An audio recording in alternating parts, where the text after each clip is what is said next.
محترم سامعین سامعات،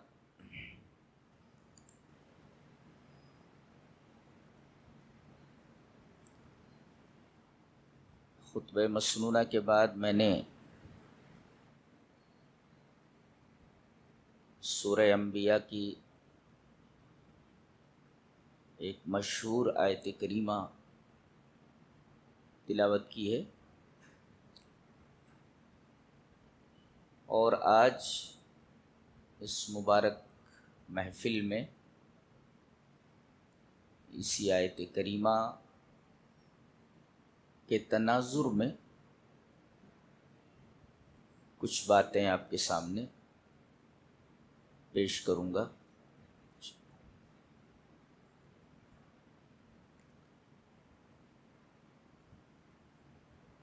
اس آیت کریمہ میں اللہ تعالی نے آخری نبی جناب محمد رسول اللہ صلی اللہ علیہ وسلم کی بعثت کا اور آپ کے ارسال کا مقصد، سبب اور اہم علل بیان کیا۔ یوں تو آپ کی بعثت کے بہت سارے مقاصد ہیں، بہت سارے اسباب ہیں، بہت ساری علتیں ہیں، لیکن سب سے بڑا سبب، سب سے بڑی علت اس آیت کریمہ میں بیان کی گئی۔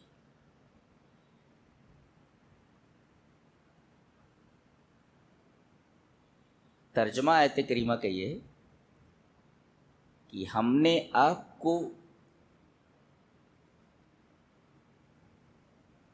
عالمین کے لیے رحمت ہی بنا کر بھیجا ہے۔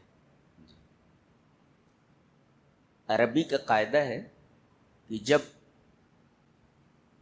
حرف نفی کے بعد علت سے استثناء کیا جائے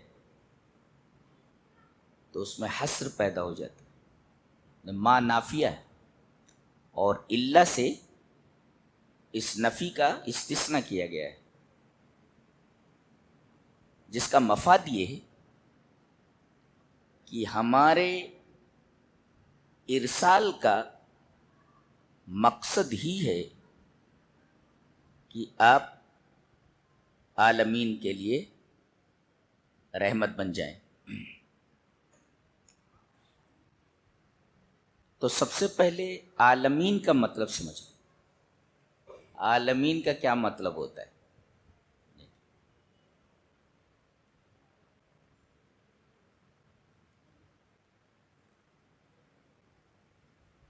فرعون نے حضرت موسیٰ سے پوچھا، قال فرعون وما رب العالمین، فرعون نے پوچھا موسیٰ یہ رب العالمین کیا ہوتا ہے؟ تو حضرت موسیٰ نے جواب دیا، قال رب السماوات والارض وما بینہما، آسمانوں، زمینوں اور ان کے درمیان جتنی چیزیں ہیں سب کا رب ہے۔ تو عالمین کا مطلب معلوم ہے، رب مانے رب، لیکن اب عالمین کا مطلب ہوا کہ آسمانوں، زمینوں اور ان کے درمیان جتنی بھی چیزیں ہیں سب عالمین، یعنی کل ما سوی اللہ، اللہ کے سوا جتنی بھی چیزیں ہیں سب عالمین میں داخل۔ اور ہم نے آپ کو عالمین کے لیے رحمت ہی بنا کر بھیجا ہے۔ عالمین کا معنی معلوم ہو گیا۔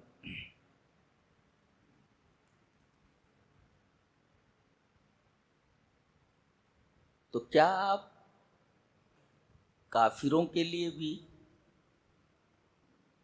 اپنے گالی دینے والے کے لیے بھی، رب کا انکار کرنے والوں کے لیے بھی، شرک کرنے والوں کے لیے بھی آپ رحمت ہیں؟ جی، شرک اتنا بڑا گناہ ہے کہ اس سے بڑا گناہ تو کوئی ہو ہی نہیں سکتا، اس لیے کہ رب تعالیٰ نے فرمایا کہ شرک کرنے والے کو میں نہیں بخشوں گا، شرک کے علاوہ جتنے بھی گناہ ہیں میں معاف کر سکتا ہوں۔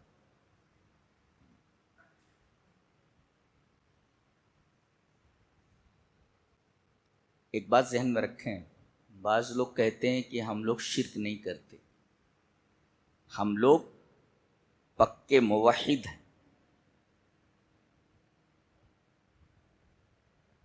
اور اس زعم میں وہ عمل سے بیگانے ہو جاتے ہیں، عمل میں کوتاہیاں ہو جاتی ہیں۔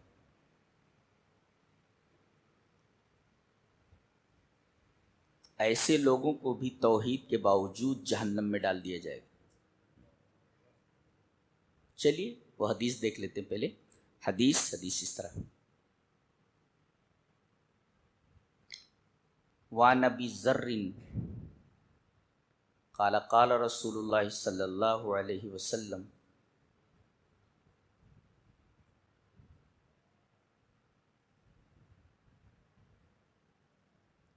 انی ارى ما لا ترون واسمع ما لا تسمعون۔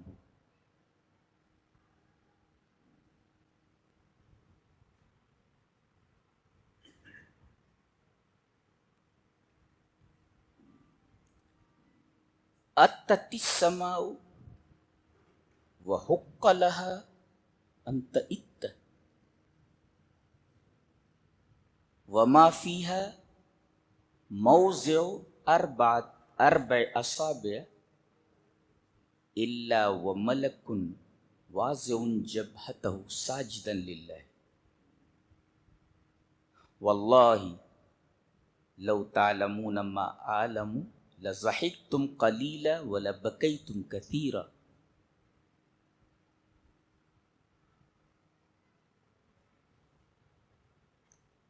وما تلذذتم بالنساء على الفرش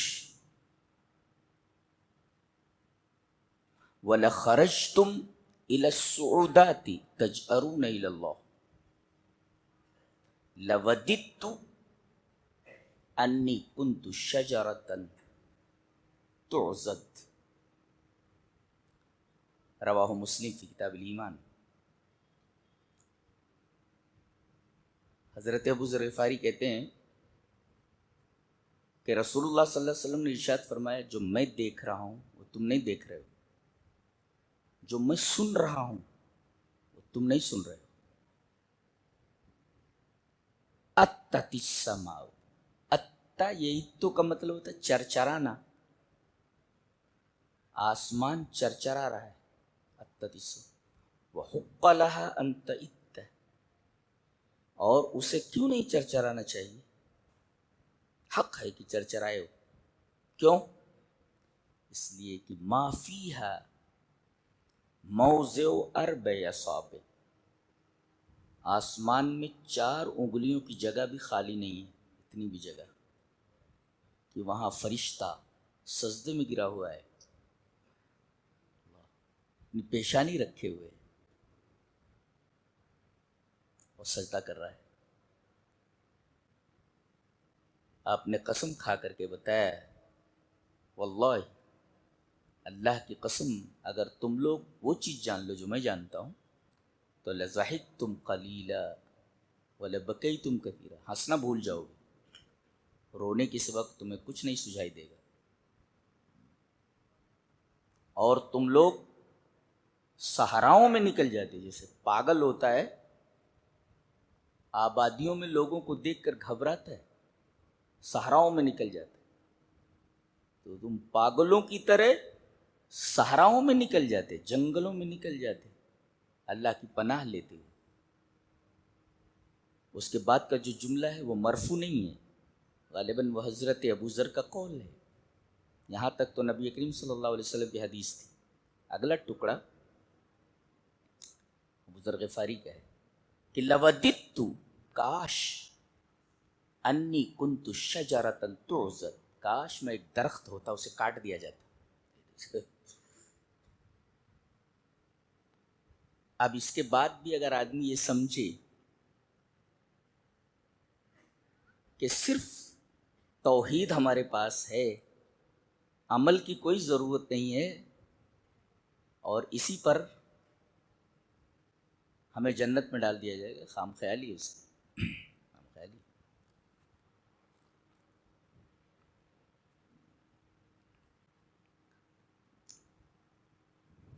ایک حدیث اور دیکھ لیتے ہیں۔ عن عبد اللہ رضی اللہ تعالیٰ عنہ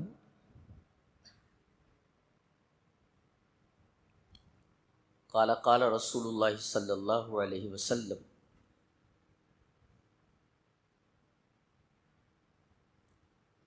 انی لأعرف آخر اہل النار خروجا من النار رجل یخرج منها زحفا فیقال له انطلق فادخل الجنة فیذهب فیدخل الجنة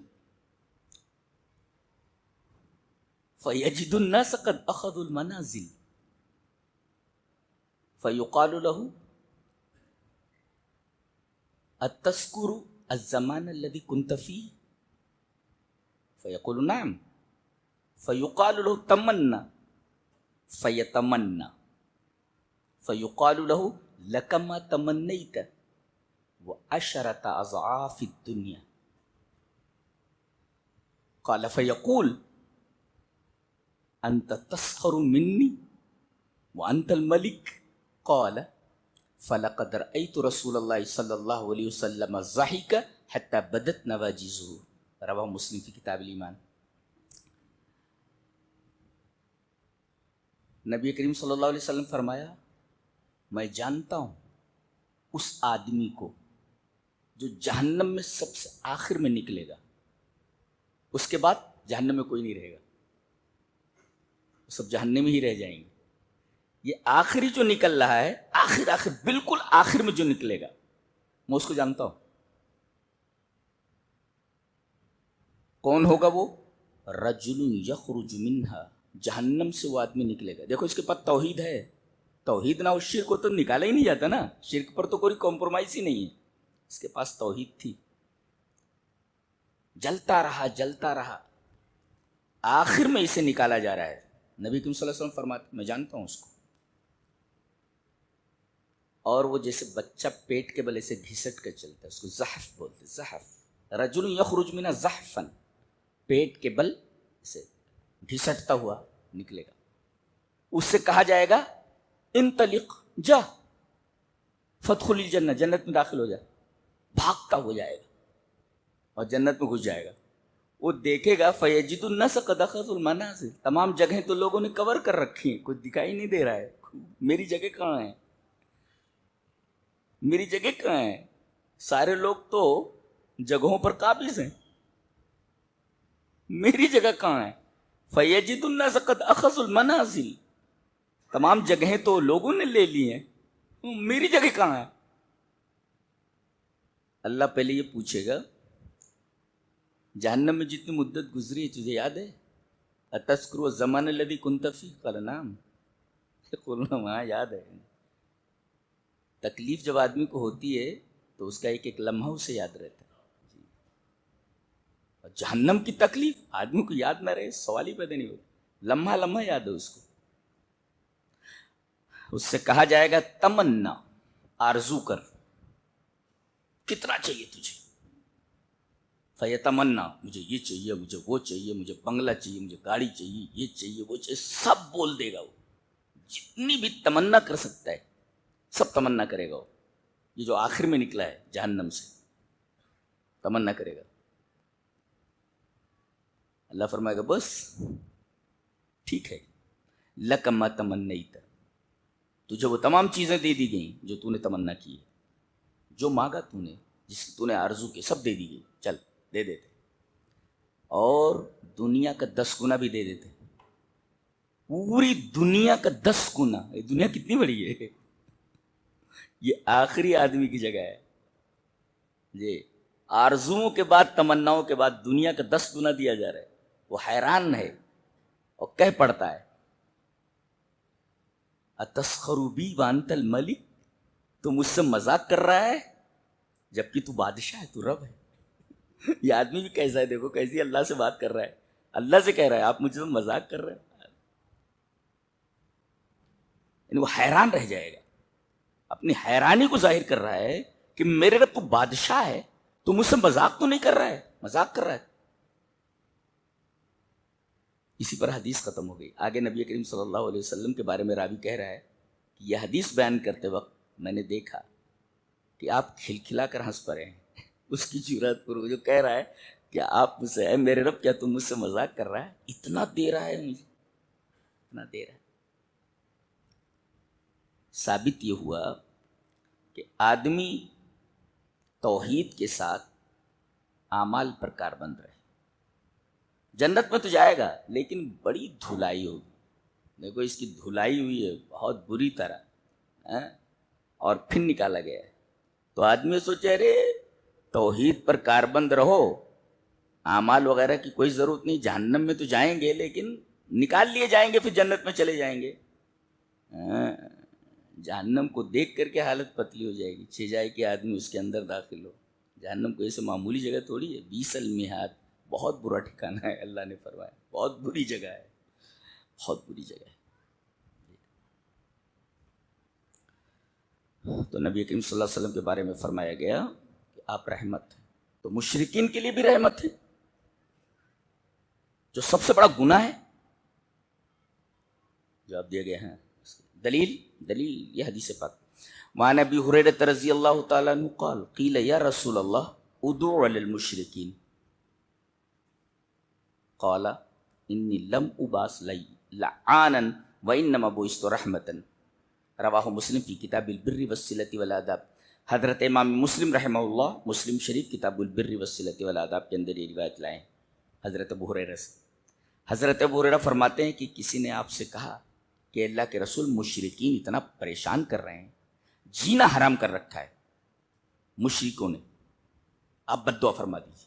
ادعو علی المشرکین، مشرکین پر بد دعا کر دیجیے. جینا حرام کر رکھا ہے انہوں نے، مشرکوں نے، آپ بد دعا کر دیجیے ان کے اوپر. آپ نے فرمایا انی لم ابعث لعانا، میں لعنت کرنے والا بنا کر نہیں بھیجا گا. لعنت کا مطلب سمجھتے ہیں؟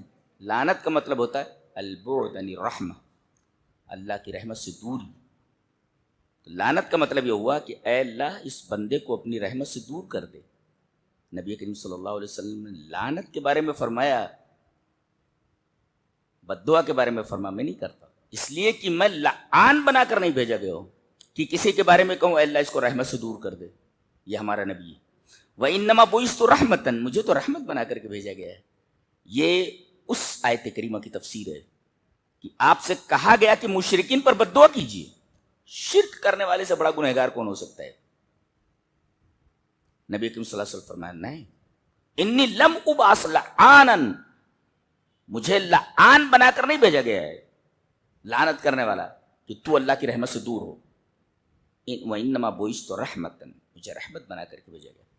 تو یہ تو حدیث ہوئی. اس آیت کریمہ کی تفسیر عبداللہ ابن عباس نے کی ہے، وہ دیکھ لیتے ہیں. قرطبی میں حضرت عبداللہ ابن عباس نے جو تفسیر کی ہے وَمَا أَرْسَلْنَاكَ إِلَّا رَحْمَةً لِّلْعَالَمِينَ کی، وہ ہم پڑھ کے بتا دیتے ہیں. عن ابن عباس رضی اللہ تعالیٰ عنہما قال کان محمد صلی اللہ علیہ وسلم رحمة للجمیع فمن آمن به وصدق به سعید ومن لم يؤمن به سلم مما لحق الامم من الخس والغرق. قرطبی. حضرت ابن عباس فرماتے ہیں کہ رسول اللہ صلی اللہ علیہ وسلم محمد صلی اللہ علیہ وسلم کو تمام لوگوں کے لیے رحمت بنا کر کے بھیجا گیا. کانا محمد صلی اللہ علیہ وسلم رحمت للجمیع، لجمیع الناس، ہر ایک کے لیے، سب کے لیے رحمت بنا کر کے بھیجے گئے ہیں. تو جو آدمی آپ پر ایمان لے آیا اور آپ کی تصدیق کر دی وہ خوش نصیب ہوا، سعید. فمن آمن بھی وصدق بھی سعید ومن لم یؤمن بھی، اور جو کافر رہے، مشرک رہے، آپ پر ایمان نہیں لائے، تو ایک فائدہ تو ہوا ان کا، کیا؟ سلیمہ مما لحق الامم من الخسف والغرق، کہ نبی کریم صلی اللہ علیہ وسلم کی وجہ سے ان لوگوں کو وہ عذاب نہیں آئے گا جو پچھلے انبیاء کی قوموں پر آ چکا ہے، کہ پوری کی پوری قوم صفحہ ہستی سے حرف غلط کی طرح مٹا دی گئی. جی کوئی آدمی زندہ نہیں بچا. سب سے طاقتور قوم جو تھی عاد تھی. عاد وہ خود کہتے تھے ہم سے زیادہ طاقتور کون ہے، ہم سے زیادہ طاقتور کون ہے. ان کے اوپر ہوا کا عذاب مسلط کیا گیا، اور اللہ نے فرمایا فَأَصْبَحُوا لَا يُرَىٰ إِلَّا مَسَاكِنُهُمْ، ان کے گرے ہوئے مکانات خالی دکھائی دے رہے ہیں، ان میں سے ایک کا پتہ نہیں ہے کہاں گئے. جی ایک کا پتہ نہیں. تو جیسے پچھلی قوموں کے اوپر عذاب آیا کہ پوری قوم تباہ و برباد ہوئی، نبی کریم صلی اللہ علیہ وسلم کو امت پر ایسا عذاب نہیں آئے گا. تو دیکھو جو ایمان نہیں لایا کم سے کم ان تمام چیزوں سے محفوظ رہے گا. جی حضرت عبداللہ ابن عباس فرما رہے کہ پچھلی قوم جس طرح پوری کی پوری تباہ ہو جاتی تھی، ایسا عذاب اس امت پر نہیں آئے گا. کیوں؟ اس لیے کہ نبی کریم صلی اللہ علیہ وسلم کی امت ہے. یہ کافر بھی تو امت ہی ہے نا آپ کی. ایک امت اجابت ہے، ایک دعوت ہے، امت دعوت ہے. تو کم سے کم نبی رحمت ہوئے کافروں کے لیے بھی، اور جو کافروں کے لیے رحمت ہو، مشرکین کے لیے رحمت ہو، اللہ نے صحیح فرمایا. اور اس سے زیادہ سچا کون ہو سکتا ہے کہ وما ارسلناک الا رحمۃ للعالمین. یہ تو کافروں اور مشرکوں کے بارے میں، گنہگاروں کے بارے میں. اچھا آدمی گناہ کر کے پہنچا ہوا ہے، پھنس گیا ہے، اب وہاں تو کوئی کسی کے کام آنے والا ہے نہیں، اس کے پاس نیکیاں نہیں ہیں اتنی جس سے وہ جنت میں جائے. پھنس گیا، وہ گنہگار ہے. نبی کریم صلی اللہ علیہ وسلم اس کی سفارش فرمائیں گے. دلیل یہ حدیث پاک. وعن ابی ہریرہ رضی اللہ تعالیٰ عنہ قال قال رسول اللہ صلی اللہ علیہ وسلم انا سید ولد آدم یوم القیامہ واول من تنشق عنہ الارض واول الشافع واول مشفع. رواہ ابو داؤد فی کتاب السنہ. حضرت امام ابی داؤد رحمہ اللہ ابو داؤد شریف میں یہ روایت کتاب السنہ کے اندر لائیں. راوی حضرت ابو ہریرہ ہے. حضرت ابو ہریرہ فرماتے ہیں کہ نبی اکرم صلی اللہ علیہ وسلم نے ارشاد فرمایا میں تمام اولاد آدم کا سردار ہوں گا قیامت کے دن، اور سب سے پہلے میری زمین پھٹے گی. ایک کہانی کہی جاتی ہے کہ کوئی صاحب وہاں گئے مدینہ میں، آپ کی قبر کے پاس کھڑے ہو کر کے انہوں نے کوئی نعت پڑھی. نعت پڑھی. نعت اتنی عمدہ تھی کہ نبی کریم صلی اللہ علیہ وسلم کا ہاتھ دست مبارک قبر سے باہر آ گیا اور اس سے ہاتھ ملایا، السلام علیکم. یہ کہانیاں کہاں سے گڑھ کے لا رہے ہیں لوگ. اس لیے کہ ہاتھ نکلنے کے لیے قبر کا پھٹنا ضروری ہے. اور نبی کریم صلی اللہ علیہ وسلم فرما رہے کہ قیامت کے دن جب میں نکلوں گا تبھی وہ قبر پھٹے گی. یہ تو اس حدیث کے خلاف بول رہا ہے، اس حدیث کے خلاف اس کا عقیدہ ہے. اس لیے کہ ہاتھ نکلنے کے لیے قبر کا پھٹنا ضروری ہے، انشقاق ضروری ہے.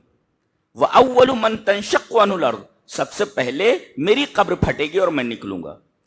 وَأَوَّلُ الشَّافِعِينَ وَأَوَّلُ مُشَفَّعٍ، سب سے پہلے مجھے اجازت ملے گی اپنے امت کی سفارش کے لیے، اور سب سے پہلے میری امت کے بارے میں میری سفارش قبول کی جائے گی. تو آپ کس کی سفارش کریں گے؟ سفارش کس کی جاتی ہے؟ جو آدمی پھنس گیا ہو. تو آپ شفیع المذنبین ہیں، گنہگاروں کی سفارش کرنے والے. تو آپ گنہگاروں کے لیے بھی رحمت، کافروں کے لیے رحمت کہ عام عذاب نہیں آ سکتا، مشرکین کے لیے رحمت کہ آپ نے ان پر بد دعا کرنے پر آمادگی ظاہر نہیں فرمائی، اور اسی طرح آپ گنہگاروں کے لیے رحمت ہے کہ آپ ان کی سفارش کرنے والے ہیں، آپ شفیع المذنبین ہیں. اللہ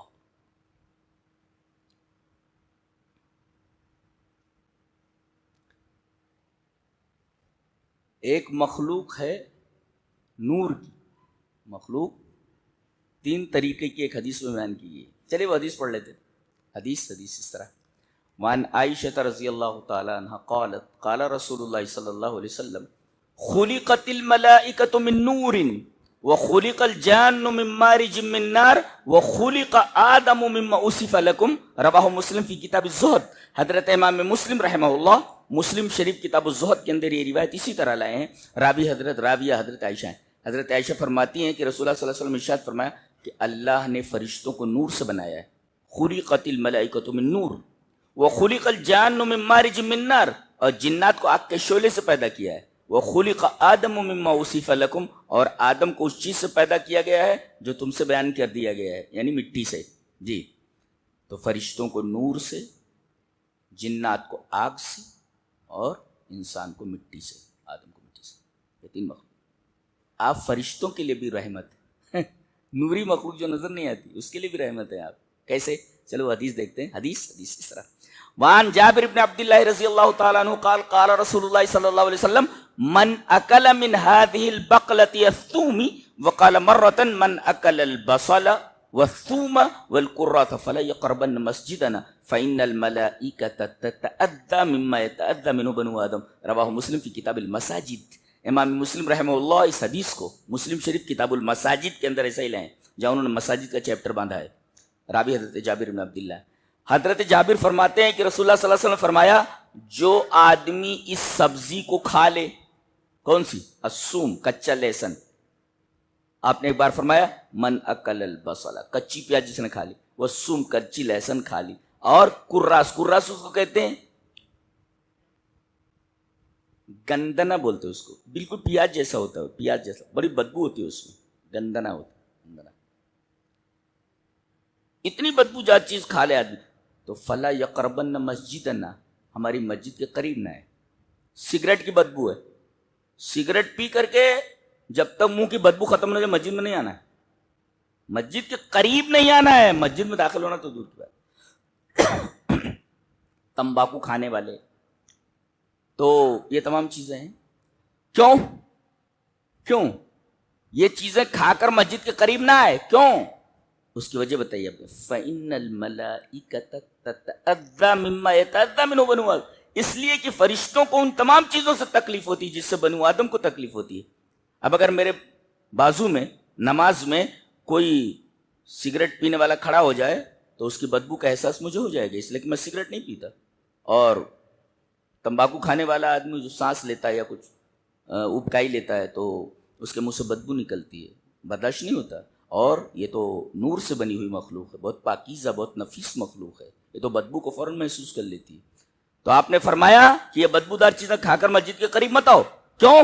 اس لیے کہ فرشتوں کو ان تمام چیزوں سے تکلیف ہوتی ہے جس سے انسان کو تکلیف ہوتی ہے. دیکھیے آپ نے فرشتوں کی رعایت کرتے ہوئے اپنی امت کو منع کر دیا کہ گندی چیز کھا کر کے نہیں آنا، کیونکہ فرشتوں کو اس سے تکلیف ہوتی ہے. تو اب فرشتوں کے لیے بھی رحمت ہے. جن، اس کے لیے رحمت ہیں آپ جی، اس لیے کہ آپ جنوں کے بھی رسول ہیں اور ان کی بھی رعایت آپ نے فرمائی. دلیل یہ حدیث پاک. وعن عبداللہ ابن مسعود رضی اللہ تعالیٰ عنہ قال قال رسول اللہ صلی اللہ علیہ وسلم لا تستنجوا بالروث ولا بالعظام فإنه زاد اخوانکم من الجن. رواہ الترمذی فی کتاب الطہارہ. حضرت امام ترمذی اس حدیث کو ایسے ہی ترمذی شریف کتاب الطہارہ کے اندر لائیں.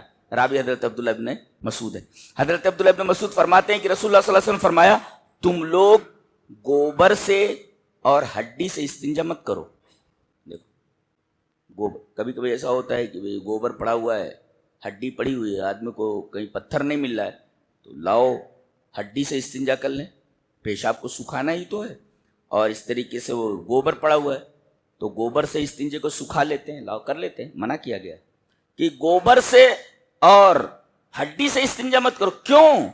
وجہ فَإِنَّهُ زَادُ إِخْوَانِكُم مِّنَ الْجِنِّ، اس لیے کہ یہ تمہارے بھائی جنوں کا کھانا ہے. بھائی بتایا آپ نے کہ جن تمہارے بھائی ہیں. فَإِنَّهُ زَادُ إِخْوَانِكُم مِّنَ، اخوان من بھائی، حق کی جمع ہے، وہ تمہارے جن بھائیوں کا کھانا ہے. بتائیے نوری مخلوق اس کی رعایت کی گئی، فرشتے ہیں. ناری مخلوق جو نار سے پیدا کی گئی، آگ سے، اس ناری مخلوق کی بھی رعایت کی گئی. آپ اس کے لیے بھی رحمت ہے. اللہ، تو آپ رحمت للعالمین تو ہیں ہی. ایک حدیث بہت پیاری ہے، پہلے وہ حدیث پڑھ لیتے ہیں، تقریباً 1 صفحے پر ہے، وہ لمبی حدیث ہے. قرآن کی آیتیں یاد ہو جاتی ہیں، حدیث یاد نہیں ہوتی. بہت مشکل ہے حدیث پڑھنا، یہ مشکل کاموں میں سے ایک کام ہے.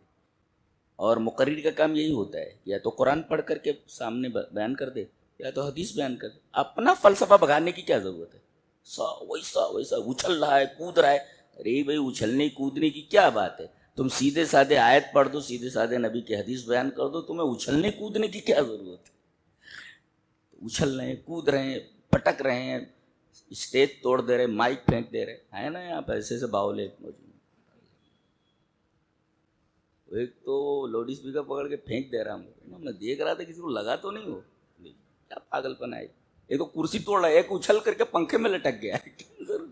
وہ پنکھے میں لٹک جا رہا ہے، یہ کیا ضرورت ہے اس کی؟ کیا ضرورت؟ چلیے وہ حدیث پڑھ لیتے ہیں. حدیث اس طرح: وعن عبداللہ بن جعفر قال، پسینہ چھوٹ جائے گا. ہاں بک بک بک جو کہتے غوث پاک غوث پاک، سب نکل جائے گا 2 منٹ میں. جی ایک تو زبر زیر پڑھنا بہت مشکل ہے، اس کے لیے پورا گرامر یاد ہونا چاہیے، پورا گرامر کا ماہر ہونا چاہیے تو پڑھے گا، نہ گڑبڑ ہو جائے گا.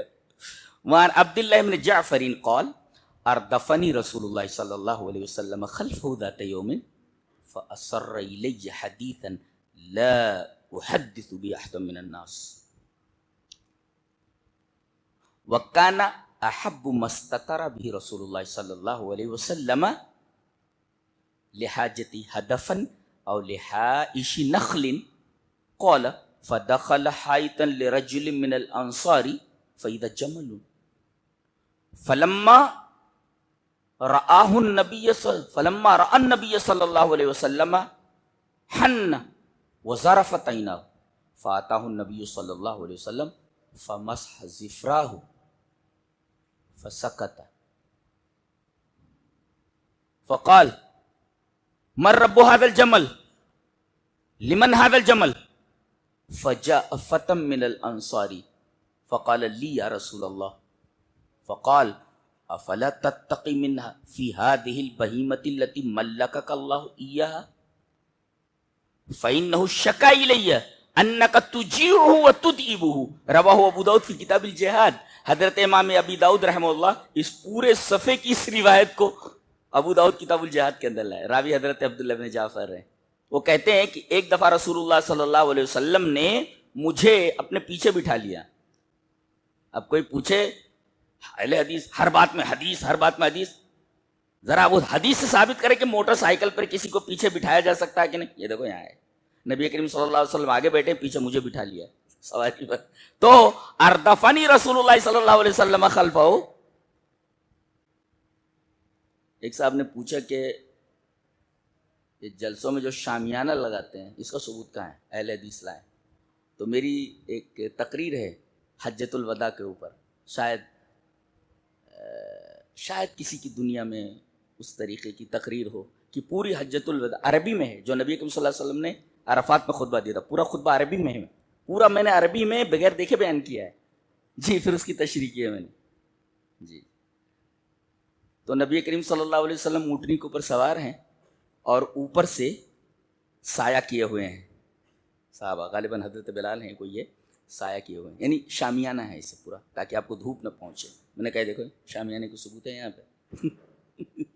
میں نے کہا کہ نبی کریم صلی اللہ علیہ وسلم کی حدیثوں کو اگر آپ دیکھیں تو کوئی بھی مسئلہ ایسا نہیں ہے حیات کا جو آپ کو نہ ملے. جی تو یہ کہتے ہیں عبداللہ ابن جعفر کہ رسول اللہ صلی اللہ علیہ وسلم نے ایک دن مجھے اپنے پیچھے بٹھا لیا سواری پر. دفنی رسول اللہ صلی اللہ علیہ وسلم خلفہ، اپنے پیچھے بٹھا لیا ذات یوم، ایک دن.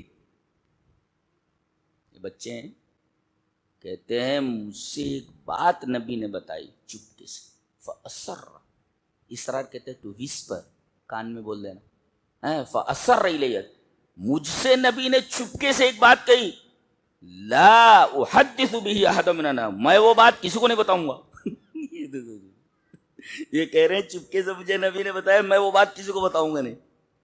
اور میں نے پوری حدیث دیکھی کہیں نہیں ہے انہوں نے کون سی بات نبی صلی اللہ علیہ وسلم سے انہوں نے سنی. ڈائریکٹ کہہ رہے ہیں میں نہیں بتاؤں، اس لیے کہ نبی نے میرے کام میں چپکے سے کہا. لا احدث به احد من الناس، میں وہ بات کسی کو نہیں بتاؤں گا جو نبی نے میرے کان میں کہی. کتنا پیار کرتے تھے بچے بھی نبی کریم صلی اللہ علیہ وسلم سے. اور پھر کہنے لگے وَكَانَ أَحَبُّ مَا اسْتَتَرَ بِهِ رسول اللہ صلی اللہ علیہ وسلم لحاجتی ہدفن. جب آپ حاجت کے لیے جاتے، پیشاب کے لیے یا پاخانے کے لیے، تو آپ 2 چیزوں کو ترجیح دیتے تھے، پسند کرتے تھے. ایک تو کوئی اونچی جگہ ہو، آڑ ہو، ہدف کا مطلب آڑ ہے، ایسے یہ آڑ ہے، یہ اس کے کوئی پتھر ہو ایسے بڑا سا، اس کی آڑ میں آپ استنجا فرماتے تھے، اسے آڑ ہے، ہدف آڑ ایسے، یہ آڑ ہے، پتھر ہے بڑا سا، یہاں آپ استنجا فرما رہے ہیں۔ یعنی اسلام میں حیا کا جو تصور ہے وہ بڑا عجیب و غریب ہے۔ میں تو قرآن کی تفسیر کا طالب علم ہوں، ایک صاحب نے پوچھا کہ موسیٰ علیہ السلام نے اس لڑکی میں کیا دیکھا کہ اسے اپنی بیوی بنانے پر راضی ہو گئے؟ بھئی یہ کہہ سکتے تھے بڈھے سے، ہے نا، حضرت شعیب، وہ نبی نہیں تھے، کوئی بزرگ تھے، وہ شعیب، اور دوسرے شعیب ہیں، وہ دوسرے شعیب ہیں جو نبی ہیں، یہ مدین والے نہیں، یہ مدین والے نہیں ہیں، یہ نبی نہیں ہیں جن کی بیٹی سے حضرت موسیٰ کی شادی ہوئی، یہ نبی نہیں تھے۔ تو انہوں نے کہا کہ میں اپنی ایک بیٹی تیری نکاح میں دینا چاہتا ہوں، فوراً ہاں بول دیا انہوں نے۔ آخر انہوں نے اس بچی میں دیکھا کیا؟ اب چونکہ تفسیر کا طالب علم ہوں تو خلجان تھا مجھے کہ بھائی اس لڑکی میں حضرت موسیٰ کو، اتنے بڑے نبی کو کیا نظر آیا کہ یس بول دیا انہوں نے، ہاں میں شادی کرنا۔ اللہ نے اس کا تذکرہ کیا ہے، تمشی علی استحیاء، حیا کے اوپر چل رہی تھی، جی یہ حیا اصل ہے۔ بتایا گیا کہ پوری عورت کا نام ہی حیا ہے، اگر حیا کو نکال دیا جائے تو وہ عورت نہیں ہے، وہ یہ مطلب ہے اس کا۔ حیا اگر نکل جائے تو عورت کہاں ہے وہ یہ مطلب ہے۔ قرآن کہتا ہے کہ عورت کا نام ہی حیا ہے، اگر حیا کو عورت کی حیات سے نکال دیا جائے، حیا کو عورت کی حیات سے نکال دیا جائے تو وہ عورت نہیں رہ جاتی، وہ مرد ہو جاتی ہے، کچھ اور ہو جاتی ہے۔ تمشی الستے، یہی حیا دیکھا انہوں نے اور یس بول دیا۔ تعلیم دی گئی نوجوانوں کو کہ حیا دار لڑکی ملے، حیا دار لڑکی ملے تو فوراً یس بول دو، شادی کرنی، اور جوڑے گھوڑے کی رقم نہیں لینی ہے بلکہ تم کو خود دینا ہے ان کو۔ یہ تو الٹا ہو گیا۔ کہنے لگے ٹھیک ہے لڑکی چلے گی، شادی کر دوں؟ بولے ہاں کر دو۔ کہا کہ 8 سال تک مزدوری کرنی پڑے گی، 8 حجج، اور اگر 10 سال پورا کر دو تو بچہ ہے، فَإِنْ أَتْمَمْنَ عَشْرًا فَمِنْ عِنْدِكَ، اگر 10 پورا کر دو، 10 means 10، 8 حجج، 8 سال، 8 سال تم کو نوکری کرنی پڑے گی میرے گھر پہ۔ کیا دیکھا تھا اس نبی نے کہ 8 سال نوکری کرنے پر راضی ہو گیا؟ یار بھاگ بھی سکتا تھا، حیا دیکھا تھا کہ لڑکی کے اندر حیا ہے۔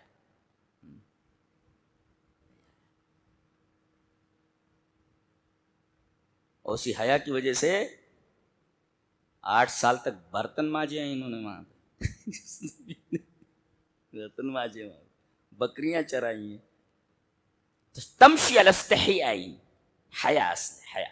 تو نبی کریم صلی اللہ علیہ وسلم جب استنجا فرماتے تو کوئی آڑ ہوتی تھی، آڑ، اور حائش نخل، یا کھجوروں کا جھنڈ ہوتا، جھنڈ کھجوروں کا، جھاڑیاں ہوتی کھجوروں کی، وہاں آپ استنجا فرماتے۔ یہ نبی کو پسند تھا۔ وَكَانَ أَحَبُّ مَا اسْتَطَرَ بِهِ رسول اللہ صلی اللہ علیہ وسلم لحاجتی ہدفن اور حائش نخل۔ کہتے ہیں کہ ایسے ہی آپ کو استنجا لگی تو فدخل حائطن لرجل من الانصار، ایک انصاری آدمی کا باغ تھا، اس باغ میں آپ استنجے کے لیے گھس گئے۔ جیسے کہ تو وہ انصاری کا وہ اونٹ جو تھا وہاں کھڑا تھا، فَإِذَا جمل سے اونٹ وہ کھڑا تھا، جیسے ہی نبی کو دیکھا، فَلَمَّا رَأَى النَّبِيَّ صلی اللہ علیہ وسلم حَنَّ، آپ کو دیکھتے ہی دور دور سے رونے لگا ہو، وَزَرَفَتْ عَيْنَاهُ، اور اس کی آنکھوں سے آنسو بہنے لگے۔ یہ دیکھو رونے لگا اور آنکھوں سے آنسو بہنے لگے۔ فَأَتَاهُ النَّبِيُّ صلی اللہ علیہ وسلم، نبی کریم صلی اللہ علیہ وسلم اس کے پاس آئے، فَمَسَا ذِفْرَا، اس کے ذفرا کو آپ نے، ذفرا کہتے ہیں وہ کان کے پیچھے جو ہڈی ہوتی ہے، اس کان کے پیچھے آپ دیکھیں گے اونٹ کے جو ہڈی ہوتی ہے اس کو آپ سہلانے لگے، ایسے ایسے اونٹ کے سہلانے، فسکتا، چپ ہو گئے۔ اللہ اکبر، اس اونٹ کو بھی معلوم ہے کہ اللہ کا نبی ہے، ادھر آ گیا ہے، یہ اللہ کا نبی ہے۔ آپ نے کہا من رب ھذا الجمل، یہ اونٹ کا مالک کہاں ہے؟ من رب ھذا الجمل، لمن ھذا الجمل، یہ اونٹ کس کا ہے؟ فجاء فتم من الانصار، ایک انصاری نوجوان آیا اور کہا کہ لی یا رسول اللہ، یہ اونٹ میرا ہے اللہ کے رسول۔ کہا کہ تمہیں شرم نہیں آتی؟ افلا تتقی اللہ فی هذه البہیمۃ التي ملکک اللہ ایہا، اللہ نے اس جانور کو تمہارے قبضے میں دے دیا ہے، تم کو مالک بنا دیا ہے، اس بارے میں تم اس گونگے جانور کے بارے میں اللہ سے نہیں ڈرتے ہو؟ تو فإنه شکا الیہ، یہ مجھ سے شکایت کر رہا ہے تمہارے بارے میں کہ انک تجیع وتدیب، کام پورا لیتے ہو، دن بھر کام پہ لگائے رہتے ہو، بھوکا رکھتے ہو اس کو، انک تجیع وتدیب، یہ مجھ سے بتا رہا ہے، یہ شکایت کر رہا ہے، خبردار جانوروں کے ساتھ حسن سلوک کرو۔ اللہ اکبر، جو نبی اونٹوں کے ساتھ جانوروں کے ساتھ حسن سلوک کا حکم دے، اس کی بات کو سنے، اس کی شکایت کو سمجھے، سچ مچ اللہ نے فرمایا اس سے سچا کون ہو سکتا ہے؟ اللہ نے فرمایا وما ارسلناک الا رحمۃ للعالمین، ہم نے آپ کو تمام عالم کے لیے رحمت بنا کر کے بھیجا ہے۔ اللہ، یہ تو اونٹ ہے، اس سے چھوٹی چیز وہ دیکھ لیتے ہیں۔ حدیث اس طرح، وان عبداللہ رضی اللہ تعالیٰ عنہ قال ان النبی صلی اللہ علیہ وسلم نزل منزلا فاخذ رجل بيض حمرة فجاءت ترف على راس رسول الله صلى الله عليه وسلم فقال ايكم فجا هذه ببيضتها؟ فقال رجل انا يا رسول الله، فقال رجل انا يا رسول الله انا اخذت بيضتها، فقال اردد، فقال النبی صلی اللہ علیہ وسلم اردد رحمت اللہ، رواہ البخاری فی الادب المفرد۔ حضرت امام بخاری رحمہ اللہ اس حدیث کو ادب المفرد کے اندر روایت صحیح ہے۔ حضرت عبداللہ فرماتے ہیں کہ نبی کریم صلی اللہ علیہ وسلم سفر میں تھے، ایک جگہ اپنے پڑاؤ ڈالا، نزل منزلا، ایک صاحب استنجے کے لیے گئے، ایک جھاڑی میں تو دیکھا ایک لال چڑی جو ہے ایک چھوٹا سا گھونسلہ بنائے ہوئے، اس گھونسلے میں لال لال انڈے تھے، ان کو انڈے بہت اچھے لگے، وہ گھونسلے میں سے انڈے لے آئے، ہمرا چڑیا کے، ہمرا لال چڑی۔ تھوڑی دیر کے بعد وہ جو چڑی آئی، دیکھا اس نے انڈے ہیں نہیں، وہ سمجھ گئی کہ یہ لوگ جو ہیں پڑاؤ ڈالے ہوئے ہیں، انہی میں سے کسی کا کام ہے۔ وہ سب کو چھوڑ کر کے نبی کریم صلی اللہ علیہ وسلم کے سر پر آ کر پھڑپڑانے لگی، فجاءت ترف علی راس رسول اللہ صلی اللہ علیہ وسلم، رسول اللہ صلی اللہ علیہ وسلم کے سر پر آ کر پھڑپڑانے لگی۔ آپ نے فرمایا ایکم فجا ہذی ببیضتہا، اس کے انڈے لے کر اس کو کس نے تکلیف پہنچائی ہے؟ نبی کو چھوٹی سی چڑیا کا دکھ نہیں برداشت ہوا۔ رحمت کا اندازہ لگا سکتے ہیں آپ، کیسے بدبخت لوگ ہیں، کیسے بد نصیب لوگ ہیں کہ ہمارے نبی کو برا بھلا کہتے ہیں۔ جو ایک چھوٹی سی چڑیا کا درد نہ برداشت کر سکے، اس کی رحمت کا آپ تصور نہیں کر سکتے کتنا رحیم ہو سکتا ہے اللہ۔ آپ نے فرمایا ایکم فجا ہذی، کس نے درد مند بنایا، کس نے دکھ پہنچایا اس کو، اس کا انڈا لے کر کے؟ تو جو حضرت آئے تھے لے کر کے، فقال رجل انا اخذت بیضتها یا رسول اللہ، میں نے اس کا انڈا لے لیا۔ آپ نے فرمایا اردد، لے جا کر کے وہیں رکھ دو۔ کیوں؟ رحمت اللہ، اس پر رحمت کرتے ہوئے، اس لیے کہ آپ کائنات کے لیے رحمت ہے۔ چڑیا کے انڈے کو واپس کرنے کا حکم دیا آپ نے، اور اسی اسوا پر چلتے ہوئے حضرت عمر ابن عاص رضی اللہ تعالیٰ عنہ، جو نبی کریم صلی اللہ علیہ وسلم کے بہت پیارے صحابی ہیں، جنہوں نے مصر فتح کیا، مصر فتح کرنے کے بعد جہاں آپ کا خیمہ لگایا گیا تھا، خیمہ کہتے فستات عربی میں، فستات، جہاں خیمہ لگایا گیا تھا، آ کر کے لوگوں نے بتایا کہ اللہ کے کمانڈر ان چیف حضرت عمر ابن عاص، مصر فتح ہو گیا ہے تو چلتے ہیں، لیکن یہ جو ٹینٹ ہے اکھاڑ لیتے ہیں۔ کہا ٹھیک ہے اکھاڑ لو، قیمتی ٹینٹ ہے۔ جب اکھاڑنے گئے تو دیکھا کہ خیمے کے کونے میں ایک کبوتری نے بچے دے رکھے ہیں، انڈے پھوٹ گئے تھے اور اس میں سے بچے نکل آئے تھے۔ لوگوں نے آ کر کے بتایا کہ حضرت وہ تو خیمے کے ایک کونے میں کبوتری نے بچے دے رکھے۔ حضرت عمر ابن عاص نے کہا خیمہ ایسے ہی چھوڑ دو، اس لیے کہ یہ ہمارے مہمان ہیں، ہم اپنے مہمانوں کو دکھ نہیں پہنچانا چاہتے.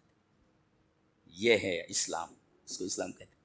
اور ویسے ہی خیمہ، اتنا قیمتی خیمہ تھا، بہت دور تک پھیلا ہوا. اور برکت دیکھو کہ اللہ تعالیٰ نے اسی جگہ توفیق دی لوگوں کو ایک شہر بسایا. اس شہر کا نام فسطاط، خیمہ اسی کا نام، اسی جگہ پہ بنایا، دور تک یہ پورا شہر آباد ہے. نبی کریم صلی اللہ علیہ وسلم نے انڈے لوٹوا دیے، انڈے لے کر کے رکھ دو. تو یہ تو جانور ہے، اونٹ ہے، یہ چڑیا ہے، بے جان چیز. چلیے وہ حدیث بھی دیکھ لیتے ہیں. حدیث اس طرح. وعن انس رضی اللہ تعالی عنہ ان النبی صلی اللہ علیہ وسلم کان یخطب الى جذع فلما اتخذ المنبر ذهب الى المنبر فحن الجذع فاتاه فاحتزنه فسكن فقال لو لم احتزنه لحن الى يوم القیامہ. رواہ ابن ماجہ فی کتاب اقامت الصلاۃ والسنۃ فیہا. حضرت امام ابن ماجہ شریف کتاب اقامت الصلاۃ کے اندر اس روایت کو اسی طرح لائے ہیں. راوی حضرت انس بن مالک. حضرت انس فرماتے ہیں کہ نبی کریم صلی اللہ علیہ وسلم جو خطبہ دیتے تو ایک تنا تھا، اسے کھجور کا تنا، تو اس پر آپ ہاتھ رکھتے تھے، سہارا لیتے تھے. ایک عورت نے آ کر کے کہا کہ اللہ کے رسول، میرا جو بیٹا ہے وہ نجار ہے، بڑھئی ہے، بڑھئی کا کام کرتا ہے، تو آپ کے لیے ممبر بنا دیتے. اگر ٹھیک ہے. تو وہ لکڑی کا ممبر بنا کر کے لائے. اب وہ جس کے اوپر آپ سہارا لیتے تھے تنے کے اوپر، وہ تنا دور ہو گیا. اب جب آپ خطبہ دینے کے لیے کھڑے ہوئے تو سسکیوں کی آواز سنائی دینے لگی. وہ رو کدھر رہا ہے؟ کون رو رہا ہے؟ تو آپ نے کان لگا تو دیکھا اس میں سے رونے کی آواز آ رہی ہے. اس کو استوان حنا نہ کہتے، اس میں سے سسکیوں کی آواز آ رہی. آپ صلی اللہ علیہ وسلم ممبر سے اترے اور اس کو اپنے گود میں لے لیا. فاحتضنہ، اس کو گود میں لے لیا. حزن مانے گود، فاحتضنہ اسے گود میں لے لیا. تو جیسے بچے کو گود میں لے تو سسکنا بند کر دیتا ہے، رونا بند کر دیتا ہے، ایسے ہی جب آپ دور ہٹ گئے تو وہ رونے لگا، اور جب اسے سینے سے لگا لیا تو چپ ہو گیا. فسکن فقال، پھر آپ نے فرمایا لو لم احتضنہ، اگر میں اس کو اپنے سینے سے نہ لگاتا تو لحن الی یوم القیامہ، کہیں بھی اس کو رکھ دیتے، پھینک دیتے، قیامت تک روتا رہتا ہے. اللہ، تو یہ تو بے جان چیز ہے. بے جان چیز کو دیکھو کہ نبی کریم صلی اللہ علیہ وسلم ایک بے جان چیز کو محسوس کر رہے ہیں اور اس کو گلے سے لگا رہے ہیں. لکڑی ہے، وہ لکڑی جان نہیں ہے، بے جان چیز ہے. تو آپ تو سب کے لیے رحمت ہیں. اس کو گود میں، لکڑی کو گود میں لے لیا، اس نے رونا بند کر دیا.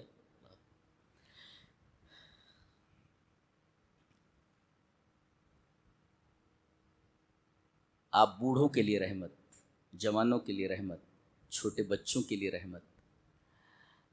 ایک حدیث دیکھیں، وہ بھی حضرت انس بن مالک سے. انس رضی اللہ تعالیٰ عنہ ان النبی صلی اللہ علیہ وسلم یا ان رسول اللہ صلی اللہ علیہ وسلم کان یزور الانصار فیسلم علی صبیانہم ویمسح علی رؤوسہم ویدعو لہم.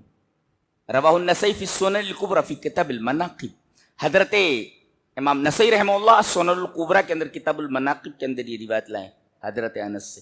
حضرت انس فرماتے ہیں کہ بہت سارے انصار ایسے تھے جو لڑائی میں مارے گئے تھے، ان کے بچے یتیم ہو گئے تھے، تو آپ انصاریوں کے پاس جایا کرتے تھے. کان یزور الانصار، انصاریوں کا وزٹ کرتے تھے اور ان کے بچوں کو بلاتے، اور جب بچے آ جاتے تو نبی کریم صلی اللہ علیہ وسلم انہیں سلام کرتے. فیسلم علی صبیانہم، اللہ، بچوں کو سلام کرتے. ویمسح علی رؤوسہم، اپنے قریب بلا کر کے ان کے سر کے اوپر ہاتھ پھیرتے. ویدعو لہم، اور ان بچوں کے لیے اللہ سے دعا کرتے. ایسے شخصیتیں نہیں پیدا ہوتی ہیں جی. آج پوری دنیا کو یہ جو 57 ممالک ہیں سب صحابہ دے کر کے گئے. ان کی اوقات ہے کوئی ملک حاصل کرنے کی؟ اب ان کی اوقات ہے؟ ایک بالش تو نہیں لے سکتے. یہ سب صحابہ ان کو دے کر کے گئے ہیں، جس کو سنبھال نہیں پا رہے ہیں. اونٹوں کے چرانے والے، بکریوں کے چرانے والے، اللہ تبارک و تعالیٰ نے ان کے کردار، ان کے اخلاق اور قرآن و سنت پر چلنے کی وجہ سے پوری دنیا انہیں عطا کر دی. ہم تو ایک مکان کے لیے ایک دکان کے لیے ترستے ہیں، اللہ نے فرمایا پوری دنیا تمہارے حوالے کر دیتے ہیں، اس لیے کہ تم نے اپنا سب کچھ ہمارے نبی کے حوالے کر دیا تو پوری دنیا تمہارے حوالے کر دیتے۔ آج وہی نہیں ہے ہمارے اندر، ایک سنت پر عمل کرنا ہو تو جان نکلتی ہے۔ ابھی پوچھا جائے اس میں کتنے لوگ ہیں جو تہجد گزار ہیں، شاید کوئی ملے جو تہجد کا پابند ہو جی، اور کہتے ہیں کہ بھئی ہمارے اوپر ظلم ہو رہا ہے فلاں ہمارے، ارے کوئی ظلم نہیں کر رہا ہے تمہارے اوپر، تم خود ظالم ہو۔ ہاں؟ ظالم کہہ رہا میں مظلوم ہوں، کیسے؟ حین یبقی ثلث اللیل الآخر، جب رات کے تیسرے پہر اللہ تبارک و تعالیٰ آسمان دنیا پر نزول کرتا ہے اور آواز لگاتا ہے کہ کون ہے جو مجھ سے مانگے میں اسے دے دوں، پڑا ہوا ہے، کھاٹ چھوڑنے کے لیے تیار نہیں ہے، رات بھر تو موبائل چلایا ہے، اب پڑا ہوا ہے، کہہ رہا ہے کہ میں مظلوم ہوں۔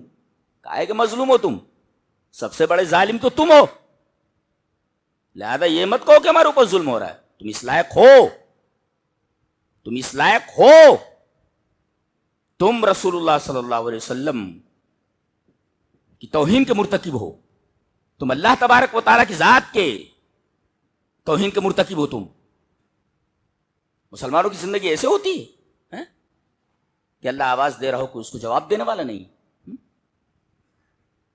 اور کہتے ہیں جناب والا ہمارے اوپر ظلم ہو رہا ہے، کچھ ظلم نہیں ہو رہا ہے، ظالم کہہ رہا ہے کہ ہم مظلوم ہیں، تم سے بڑا ظالم کون ہے؟ اللہ، پوری زندگی گزر جاتی، توفیق نہیں ہوتی کہ ترجمے کے ساتھ پورا قرآن پڑھ جائیں، اور کہتے ہیں کہ ہم مظلوم ہیں۔ تمہارے گھروں میں قرآن کی جگہ پر ٹی ویاں لگی ہوئی ہیں، ہر فرد گھر کا موبائل میں الجھا ہوا ہے، کسی کو قرآن سے لینا دینا نہیں، نماز سے لینا دینا، کہتے ہو کہ ہم مظلوم ہیں، کہا ہے کہ مظلوم ہو تم؟ یہ سب مکرے پنا چھوڑ دو، کوئی مظلوم نہیں ہے، یہ سب ظلم کے مرتکب ہیں۔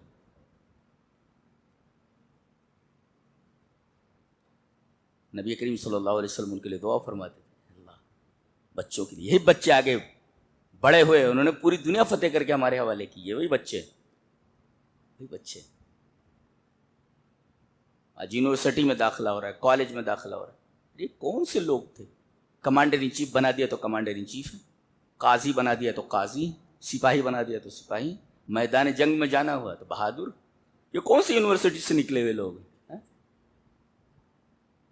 پوری طرح 57 ممالک کے مالک، نہ فون ہے نہ کوئی اور چیز ہے، حکومت کر کے گئے ہیں سب، اسی وجہ سے کہ انہوں نے اپنا سب کچھ نبی پر نچھاور کر دیا، اور قرآن سے اتنی محبت، اللہ اکبر۔ ایک دفعہ نبی کریم صلی اللہ علیہ وسلم گلی سے گزرے تو حضرت ابو موسیٰ اشعری کے گھر سے قرآن پڑھنے کی آواز آ رہی تھی رات میں، اب ایسی بتیاں تھوڑی لگی تھیں کہ اجالا ہو، رات تاریک ہے، اور تاریک گلی میں نبی کریم صلی اللہ علیہ وسلم کھڑے ہوئے تنہا، اور جب تک حضرت ابو موسیٰ اشعری کی آواز قرآن پڑھنے کی آتی رہی تب تک ہمارا نبی اس گلی میں کھڑا رہا جس کے اوپر قرآن نازل ہو رہا ہے۔ کہاں ہیں ہم کھڑے ہیں؟ یہ مت کہنا ہمارے اوپر ظلم ہو رہا ہے، پتہ نہیں، تم نے تو سب کچھ چھوڑ ہی دیا ہے۔ علامہ اقبال نے کہا ہے کہ شب پیش خدا بگریستم زار، مسلمانہ چرا زارند و خارن، ندا آمد نمیدانی کی قوم، دل دارند و محبوب ندارن۔ حضرت علامہ اقبال فرماتے ہیں کہ ایک دفعہ میں رات میں اللہ کے سامنے بہت رویا، شب پیش خدا بگریستم زار، زار و قطار رویا، اور میں نے اللہ سے پوچھا کہ مسلمان چرا زارند و خارن، پوری دنیا میں مسلمان ذلیل و خوار کیوں ہیں؟ ندا آمد، آواز آئی، نمیدانی کی قوم، تجھے معلوم نہیں کہ یہ قوم دل دارند و محبوب ندارن، دل تو ہے اس کے پاس مگر دل میں محبوب نہیں ہے، نہ اس میں اللہ ہے نہ اس کا رسول ہے، دل دارند و محبوب ندارن۔ اس کے بعد کہتے ہو کہ ہم مظلوم ہیں۔ یہ لوگ تھے۔ بچوں کے ساتھ آپ شفقت کا برتاؤ کرتے، ان کے ساتھ رحیم تھے آپ۔ اور عجیب بات ہے، ایک آیت کریمہ ہے، اللہ نے فرمایا لقد جاءکم رسول من انفسکم عزیز علیہ ما عنتم حریص علیکم بالمؤمنین رؤوف الرحیم. مومنین کے اوپر رؤوف اور رحیم ہے. اور عجیب بات تو یہ ہے کہ یہ دونوں صفتیں رسول کی ہیں. رؤوف چھوٹے پر رحم کرنے والا, اور رحیم عام لوگوں کے اوپر رحم کرنے والا. جو کمزور ہو اس کے اوپر شفقت کرنے والا اس کو رؤوف بولتے, اور عام آدمیوں کے اوپر رحم کرنے والا, چھوٹا ہو بڑا ہو کمزور ہو طاقتور ہو ہر ایک کے اوپر رحم کرنے والا رحیم ہے. تو رؤوف الرحیم یہ نبی کی صفت ہے, اور یہی دونوں صفتیں اللہ کی بھی ہیں. اللہ کی بھی صفت رؤوف ہے اور اس کی بھی صفت رحیم ہے. اس کا مطلب ہم لوگ بین رافتین و بین رحمتین, ہم لوگ دو رافتوں کے درمیان ہیں اور دو رحمتوں کے درمیان ہیں. ایک رحمت اللہ کی اور ایک رحمت رسول کی, ایک رافت اللہ کی اور ایک رافت رسول کی. تو ہم لوگ بین رافتین و بین رحمتین, دو رافتوں کے درمیان ہیں, دو رحمتوں کے درمیان. اور کہا جا رہا ہے لقد جاءکم, قدر کرو ذرا, یہ آیا ہے. اللہ فرما رہا ہے یہ آیا تو تم اس کے پاس نہیں گئے ہو, یہ تمہارے پاس آیا ہے. اللہ, اور آنے والا جاتا ہے, تمہارے پاس آیا ہے, چلا جائے گا. قدر کرو, لقد جاءکم, یہ تمہارے پاس آیا ہے ہمارا رسول, اور ہر آنے والے کو جانا ہے. لہذا جب تمہارے پاس آیا ہے جانے سے پہلے قدر کر لو. اور کہا گیا من انفسکم, ارے یہ تمہارے ہی قبیلے کا ہے, قبیلے قریش کا ہے, تمہارے درمیان پلا بڑا تمہارے خاندان کا ہے. اس کا فخر تمہارا فخر, اس کی عزت تمہاری عزت, اس کا وقار تمہارا وقار. تم ایمان لاؤ اس کے اوپر. اور یہ نہیں, عزیز علیہ ما عنتم, تمہیں کوئی تکلیف ہو تو اس کو ناگوار گزرتا ہے. حریص علیکم, پوری کوشش اس کی ہوتی ہے کہ تم جہنم سے بچ جاؤ, تمہیں کوئی تکلیف نہ پہنچے. اور بالمؤمنین رؤوف الرحیم, مومنین کے اوپر رؤوف الرحیم. یہ ہمارا نبی رؤوف الرحیم کا. وما ارسلناک الا رحمۃ للعالمین, یہاں بالمؤمنین رؤوف الرحیم, مومنین کے اوپر رؤوف الرحیم. ایک حدیث اور دیکھیں, عورتوں کے لیے رحمت ہیں آپ. حدیث اس طرح, وعن عائشہ رضی اللہ تعالی عنہ قالت قال رسول اللہ صلی اللہ علیہ وسلم خیرکم خیرکم لأہلہ وانا خیرکم لأہلی وَإِذَا مَاتَ صَاحِبُكُمْ فَدَعُوهُ رواہ الترمذی فی کتاب المناقب. حضرت امام ترمذی رحمہ اللہ اس حدیث کو ایسے ترمذی شریف کتاب المناقب میں لائیں. راوی حضرت عائشہ ہیں. حضرت عائشہ رضی اللہ تعالیٰ فرماتی ہیں کہ نبی اکرم صلی اللہ علیہ وسلم نے فرمایا تم میں بہتر وہ ہے جو اپنی عورت کے لیے بہتر ہو. جی, جو اپنی عورت کے لیے بہتر ہو, اس لیے کہ میں اپنی عورت کے لیے بہتر ہوں, اپنی عورتوں کے لیے بہتر ہوں. تمہارے لیے ایک اور ٹینشن ہے, میری 11 بیوی ہیں اور سب کے لیے میں اچھا ہوں. جی, اس میں حسن سلوک کی تعلیم دی گئی کہ عورتوں کے اوپر ہاتھ مت اٹھاؤ, ان کے ساتھ برا سلوک مت کرو. تو عورتوں کے لیے آپ رحمت ہیں. فرمایا خیرکم خیرکم لأہلی وانا خیرکم لأہلی. آپ نے اپنا اسوہ بتایا اس لیے کہ میں اپنی عورت کے لیے, اپنی عورتوں کے لیے بہتر ہوں, لہذا تم لوگ اپنی عورتوں کے لیے بہتر بنو. اور خیرکم جانتے ہو یہ عربی کا قاعدہ ہے, اس میں تفضیل کو اگر مضاف کیا جائے تو انگریزی کا سپرلیٹو ڈگری بن جاتا ہے. جیسے گڈ, بیٹر, بیسٹ, تو گڈ ہے پوزیٹو ڈگری اور بیٹر ہے کمپیریٹو ڈگری, اور وہ بیسٹ یہ سپرلیٹو ڈگری ہے. تو یہ قاعدہ ہے کہ عربی کا جو اس میں تفضیل ہے اگر وہ مضاف کیا جائے تو انگریزی کا سپرلیٹو ڈگری بن جاتا ہے. خیرکم, خیر یہ اس میں تفضیل ہے اور اسے مضاف کیا گیا ہے. تم میں سب سے بہتر یعنی بیسٹ آف دا بیسٹ, تم میں سب سے بہتر وہ جو اپنی عورت کے لیے بہتر ہو. کیا ہے یہ, عورتوں کے لیے آپ رحمت, بچوں کے لیے رحمت, عورتوں کے لیے رحمت, بوڑھوں کے لیے رحمت. آئیے وہ حدیث بھی دیکھ لیتے ہیں. حدیث اس طرح, وعن عمرو بن شعیب عن ابیہ عن جدہ قال قال رسول اللہ صلی اللہ علیہ وسلم لیس منا من لم يرحم صغیرنا ولم ويعرف شرف کبیرنا. رواہ الترمذی فی ابواب البر والصلۃ والآداب. نبی کریم صلی اللہ علیہ وسلم نے فرمایا کہ ہم میں سے نہیں ہے وہ جو اپنے چھوٹوں پر رحم نہ کرے. جی, اور چھوٹا اپنے بڑے اور بوڑھے کے وقار کو نہ جانے, اس کے شرف کو نہ جانے. گویا حکم دیا گیا کہ بڑوں کو چاہیے کہ چھوٹوں پر رحم کریں, اور چھوٹوں کو حکم دیا گیا کہ بڑوں کی توقیر کریں. میں نے اپنے بھائی کو دیکھا, چچا زاد بھائی, مجھ سے کافی بڑے تھے. میں اس وقت حفظ کر رہا تھا, چھٹیوں میں آیا ہوا تھا. تو میرا جو, اب تو ہم لوگ تو مالیگاؤں میں ہیں, وہ کھیتی میری اب بھی وہاں ہے, کھیتی باڑی تو بٹیے پہ دی ہوئی ہے. تو تالاب کے اوپر ہے گھر, تالاب کے بالکل کنارے ہے میرا گھر, ایک گھر. تو پہلے باتھ روم وغیرہ نہیں ہوا کرتے تھے، جس کا گھر پانی کے کنارے ہوتا تھا تو استنجا وغیرہ ادھر کر لیتے تو بڑی آسانی ہوتی تھی. تو میرا گھر، تو میں اچانک استنجے کے لیے گیا تو میرے چچا زاد بھائی بڑے تھے، نوکری کر رہے تھے، وہ اچھے کوالیفائڈ تھے، وہ سگریٹ پی رہے تھے. میں چھوٹا سا تھا، اتنا بڑا تھا، 12 سال کی عمر میں تو حفظ کیا میں نے، اتنا بڑا تھا میں. تو میں گیا، وہ بڑے بھائی چچا زاد بھائی، میں نے دیکھا کہ پوری سگریٹ انہوں نے نیچے پھینک دیا اور اس کے اوپر چپل لگ دیا انہوں نے. کہاں رہ گیا وہ؟ اب تو بڑے بھائی کے سامنے وہ چھوٹا پیتا ہے، چھوٹا گٹکا کھاتا ہے اس کے سامنے، نہ بڑوں کو کوئی وقار ہے نہ کچھ. تو اونٹ رے اونٹ تیری کون سی کل سیدھی. تو ہمارا معاملہ وہی اونٹ جیسا ہو گیا ہے، کوئی کل سیدھی نہیں ہے جی، ساری کل خراب ہے، مظلوم بنے پھر رہے ہیں. لیس منا من لم یرحم صغیرنا ویعرف شرف کبیرنا. ہم میں سے وہ نہیں ہے جو ہمارے چھوٹوں پر رحم نہ کرے اور چھوٹے ہمارے بڑوں کی توقیر نہ کریں، ان کے شرف کو نہ سمجھیں. تو یہاں آپ بوڑھوں کے لیے رحمت ہے اور بچوں کے لیے رحمت ہے، من لم یرحم صغیرا. اور پھر عام اعلان فرمایا گیا، وان جریر نے عبداللہ رضی اللہ تعالی. عجیب بات یہ ہے کہ اس کو امام بخاری کتاب التوحید میں لا رہے. اللہ، یعنی رحم کا تعلق ڈائریکٹ توحید سے، یعنی بے رحم آدمی موحد ہو ہی نہیں سکتا، یعنی جتنا رحم کم ہے اتنی توحید اس کی کم ہے. امام بخاری اس کو کتاب التوحید میں لا رہے. حدیث اس طرح، وان جریر نے عبداللہ رضی اللہ تعالیٰ عنہ قال قال رسول اللہ صلی اللہ علیہ وسلم لا یرحم اللہ من لا یرحم الناس. رواہ البخاری فی کتاب التوحید. حضرت جریر بن عبداللہ فرماتے ہیں کہ رسول اللہ صلی اللہ علیہ وسلم نے ارشاد فرمایا کہ جو آدمی رحم نہیں کرتا اللہ اس کے اوپر رحم نہیں کرتا. اور اس رحم کی حدیث کو امام بخاری کتاب التوحید میں لا رہے ہیں. کچھ سمجھ میں آ رہا ہے آپ کو؟ رحم کی حدیث کو کتاب التوحید میں لانے کا کیا معاملہ ہے؟ کیوں لائے آپ؟ مطلب یہ ہے کہ جتنی زبردست توحید ہوگی آدمی کی اتنا اس کے دل میں رحم ہوگا. اللہ اکبر. ہم کہتے ہیں ہم موحد ہیں تو توحید ہمیں رحم کرنا سکھاتی ہے.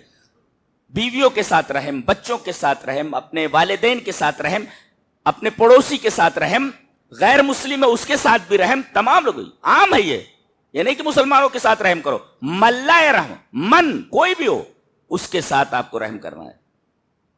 ہمارا نبی تو اونٹوں کے ساتھ اور اس طریقے سے چھوٹے پرندوں کے ساتھ رحم کرتا تھا. یہ تو بہرحال انسان ہے، ان کے ساتھ رحم کرنے کا حکم دیا گیا ہے جی. اور خاص طور سے ایک طبقہ ہے معاشرے میں یتیموں کا، وہ بھی ہم نے چھوڑ رکھا ہے. چلے وہ حدیث پڑھ لیتے پہلے. حدیث اس طرح،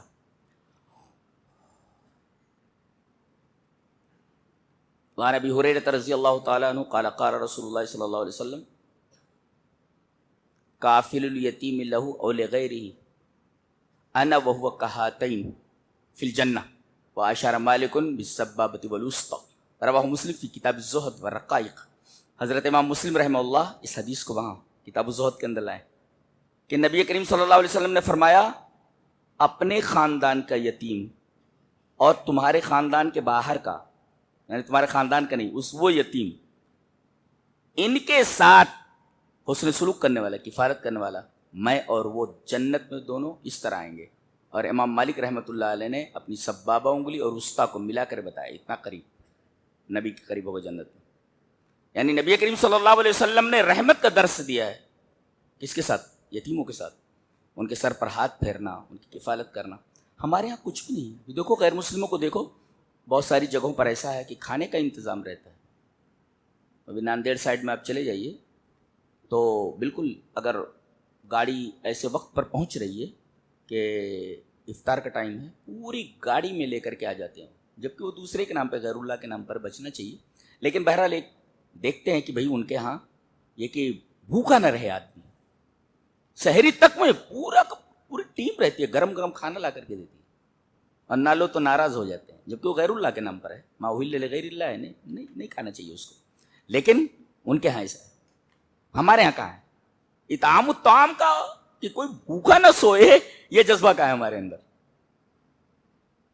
اپنا پیٹ بھر گیا کافی ہے. تو وہی میں کہہ رہا ہوں کہ اونٹ رے اونٹ تیری کون سی کل سیدھی، تمہاری کوئی کل سیدھی نہیں ہے. اور پھر کہہ رہے ہو کہ ہم مظلوم ہیں. تم جس دن سدھر گئے تمہارے اعتقاد بڑی حد تک صحیح ہیں، مگر اعتقاد کے مطابق تمہاری زندگیاں اعتقاد کے مطابق نہیں۔ جس دن ہمارے اعمال ویسے ہو گئے، بلکہ صحابہ کرام رضوان اللہ تعالی علیہ مجمعین کے انداز اعمال کے قریب قریب ہو گئے، ہماری حالت فوراً چینج کر دی جائے گی، فوراً، اس لیے کہ اللہ کا وعدہ ہے ذالک بان اللہ لم یکن مغیرا نعمتا حتی یغیروا ما بانفسہم، اللہ تبارک و تعالیٰ اس وقت تک کسی نعمت کو نہیں بدلتا جب تک آدمی اس کو خود بدلنے کی کوشش نہ کرے۔ جی تو ہم اپنے آپ کو بدل لیں، اللہ ہماری حالت بدل دے گا، ہم اپنے آپ کو نہیں بدل رہے نا، اسی وجہ سے ہمارے حالت نہیں بدل رہے، اور دن بدن ہمارے حالات بد سے بدتر ہوتے جا رہے ہیں، کچھ اچھا نہیں دکھ رہا ہے، فیوچر کچھ اچھا نہیں دکھ رہا ہے، لہذا اب بھی بہت وقت بچا ہے اپنے آپ کو سدھارنے کے لیے۔ اللہ سے قربت بناؤ، تہجد کی پابندی کرو، اخلاق کو اچھا کرو، اور اپنوں کے علاوہ غیروں کے ساتھ بھی اچھا برتاؤ کرو، اور اس مقام تک پہنچے گا اللہ تبارک تعالیٰ خود ہمارے حالات بدل دے گا۔ ہمارے حالات بہت خراب ہو گئے ہیں، وہ ہمارے عملوں کا نتیجہ ہے، ہمارے عملوں کا نتیجہ ہے۔ اللہ تبارک تعالیٰ ہمارے حالات پر رحم فرمائے اور ہمیں موحد، پکا موحد ہونے کے ساتھ ساتھ نبی کریم صلی اللہ علیہ وسلم کی سنت کے مطابق ہر عمل کو کرنے کی توفیق عطا فرمائے۔ وآخر دعوانا ان الحمد للہ رب العالمین۔